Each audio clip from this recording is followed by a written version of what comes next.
So yesterday in the MagnaFlow booth, we featured this super bad 69 Mustang with this unicorn Boss 494 engine.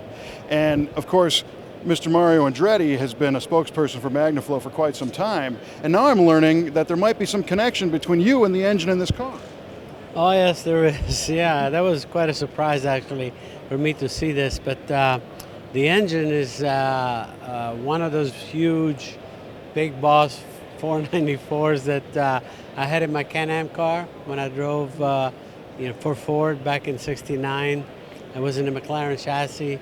I mean, incredible horsepower, more than I really needed. I used to burn the tires right off the car. But it was really interesting to see this thing. I mean, a great job they did in rebuilding it. But I didn't know there were any more of those engines left. But apparently somebody has a couple of them yet. It's amazing, and when I started to hear the story, I was thinking that, most of the stuff that you drove was all high RPM, high horsepower stuff, and this is nothing but all torque on the bottom, so it must have been totally different to drive. Yeah, incredible torque. Like it seemed like you didn't need to do much more than half throttle because it was all there coming off any corner. You could just spin your tires, at any time, any gear almost. But again, the other part though too is still you could rev up to 7,000 RPM. So for a big block like that, 7,000 RPM, I thought it was pretty ambitious. Yeah, it's an incredible piece, and the car came out great.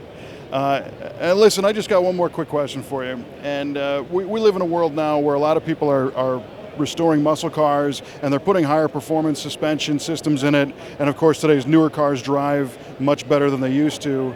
And you being, obviously one of the world's experts, can you articulate the connection between yourself and a good feeling, good performing race car? What does a car need to have? Well, you need to really feel what the car is trying to tell you.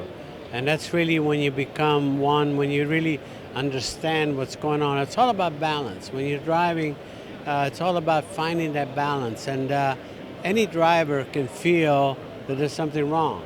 Or if anyone can set up a car that they really like, I could get in it and love it, or I could do the same. So it's all about, just getting just that feel, calling it the sweet spot, if you will. And the thing is to be able to separate the aero package to the mechanical. Because I think the classic mistakes they're always made is to try to cover up something that's deficient mechanically with the aero package, but because it catches you sooner or later. It may give you that instant, oh yeah, we found it, but not really. So that's really the real trick, and it's easier said than done, by the way. So is it hours of computer simulation or hours of track time, or both? Both, absolutely. I think you need the computer, you need all the tools that you can master to give you a basic setup, but the ultimate is the driver's feel, because you cannot substitute that.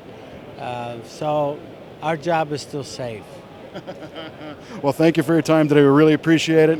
Have a great show. Yeah, thank you.